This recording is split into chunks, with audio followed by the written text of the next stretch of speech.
دیکھتی آنکھوں، سنتے کانوں اور سوچتے ذہنوں کو۔ سید مظہر کا سلام۔ دوست، آج کا موضوع ہے اس صدی کی کمزور ترین نسل۔ وہ نسل جو سن 2000 کے بعد پیدا ہوئی ہے اور آج تقریباً 23-24 سال اس کی عمر ہو چکی ہے۔ پوری دنیا میں یہ نسل انسانی تاریخ کی سب سے جسمانی طور پر کمزور، لاغر اور ذہنی طور پر نفسیاتی مریض نسل سمجھی جاتی ہے۔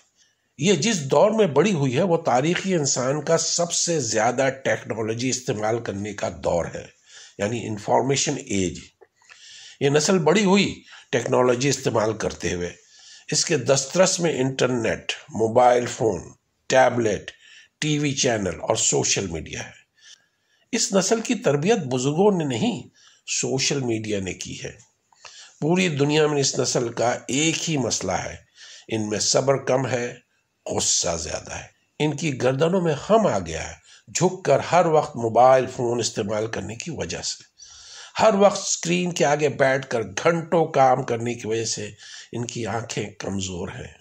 سارا وقت بیٹھ کر ٹیکنالوجی سے کھیلنے کی وجہ سے ان کی جسمانی صحت انتہائی نحیف اور ناتواں ہے، اور انسانی تاریخ میں یہ نسل سب سے زیادہ وقت لے رہی ہے اپنے پیروں پر کھڑا ہونے میں۔ مغربی دنیا میں لاکھوں زی جنریشن کے نوجوان اب واپس اپنے ماں باپ کے گھر لوٹ رہے ہیں، کیونکہ وہ باہر کی دنیا میں گزارا ہی نہیں کر سکتے۔ ان کو بومیرینگ جنریشن کہا جاتا ہے یا بومیرینگ چلڈرن۔ آسٹریلیا کے اس قدیم ہتھیار کے نام پر کہ جس کو ہوا میں پھینکو تو وہ گھوم کر واپس پھینکنے والے کے پاس آ جاتا ہے۔ پاکستان میں آپ ان کو ٹک ٹاک جنریشن کہہ سکتے ہیں، اور کسی پاکستانی کو یہ بتانے کی ضرورت نہیں ہے کہ اس جنریشن کا کیا حال ہے، کیا ان کے اخلاق ہے، کیا ان کی تعلیم ہے، کیا ان کی تہذیب ہے، کیا ان کی زبان ہے، کیا ان کی تربیت ہے، اور کیا ان کا مستقبل تاریک نہیں ہے۔ ذرا سوچئے، یہ ملک کے تقریباً 40 سے 50% آبادی ہے، یعنی تقریباً 10 سے 12 کروڑ۔ سوچے اگر پاکستان کو غزہ، عراق، شام، لیبیا، یمن جیسی آزمائش کا سامنا کرنا پڑا تو اس نسل کا کیا حال ہوگا۔ یہ لکڑی سے آگ نہیں جلا سکتے، ان کو نقشہ دیکھ کر مشرق اور مغرب کا علم نہیں ہے، ہتھیاروں کا استعمال اور سروائیول تو چھوڑ ہی دیں، یہ دھوپ میں آدھا گھنٹہ نہیں کھڑے رہ سکتے، نہ 5 کلومیٹر چل سکتے ہیں۔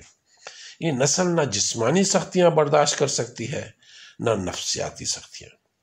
اس لیے معاشرے میں سب سے زیادہ شادیاں اسی نسل کی فیل ہو رہی ہیں، کیونکہ ان کو رشتوں کو نبھانا نہیں آتا، چھوٹے بڑوں سے بات کرنے کا سلیقہ نہیں ہے، معاملات کو سلجھانے کا صبر نہیں ہے۔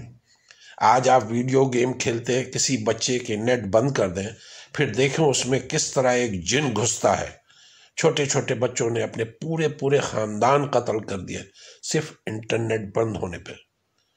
اور آپ کو ایک کمال کی بات بتائیں، غزہ میں جو مجاہدین اس وقت مشرق وسطیٰ کی اتنی بڑی طاقت اور پوری دنیا کی طاقتوں کو ناکو چنے چبوا رہے ہیں، ان کا تعلق بھی جنریشن زی سے ہے۔ مگر غزہ والی وہ نسل جو آگ اور خون کی بھٹی میں پک کر جوان ہوئی، جس کی راتیں ایک راہب کی طرح اور جن کے دن ایک شہ سوار کی طرح ہوتے ہیں، جو صرف اس لیے زندگی گزارتے ہیں کہ مسجد اقصیٰ کو یہودیوں سے آزاد کر سکیں۔ پاکستان کے جنریشن زی میں کتنے کی خواہش یہ ہے کہ وہ بڑے ہو کر مسجد اقصیٰ کو آزاد کرائیں یا غزوہ ہند میں شریک ہوں، اور کتنوں نے اس مشن کے لیے تیاریاں کی ہیں۔ اس سوال کا جواب اتنا تکلیف دہ اور خوفناک ہے کہ انسان کو ڈر لگنے لگتا ہے۔ جو نسل نہ اپنے کسی کام کی ہو، نہ پاکستان کے کسی کام کی ہے، نہ سید رسول اللہ صلی اللہ علیہ وسلم کی امت کے کسی کام کی ہے، پھر اللہ اس نسل کو کیوں رکھے گا؟ یا اگر اس نسل سے کام لینا چاہتا ہے تو پھر اس کو آگ اور خون کی بھٹی میں سے گزارے گا تاکہ یہ کندن بن سکے۔ موجودہ حالت میں تو یہ پاکستانی قوم اور اس کی نوجوان نسل کسی کام کی نہیں رہی ہے۔ اللہ بلا وجہ کسی قوم کو تبدیل کر کے اس کی جگہ دوسری قومیں نہیں لاتا ہے۔ دوستو، جب پچھلی فصل اجڑ جائے تو نئی فصل لگانے کے لیے کھیت میں پہلے ہل چلانا پڑتا ہے۔ قوموں کے عروج و زوال میں تہذیبوں کے ساتھ بھی یہی ہوتا ہے۔ گلی سڑی تہذیب یا قوم کو اکھاڑ کر اس کی جگہ ہل چلا کر پھر نئی قومیں وہاں آباد کی جاتی ہیں۔ بہت شکریہ میرے دوستوں، السلام علیکم ورحمۃ اللہ وبرکاتہ۔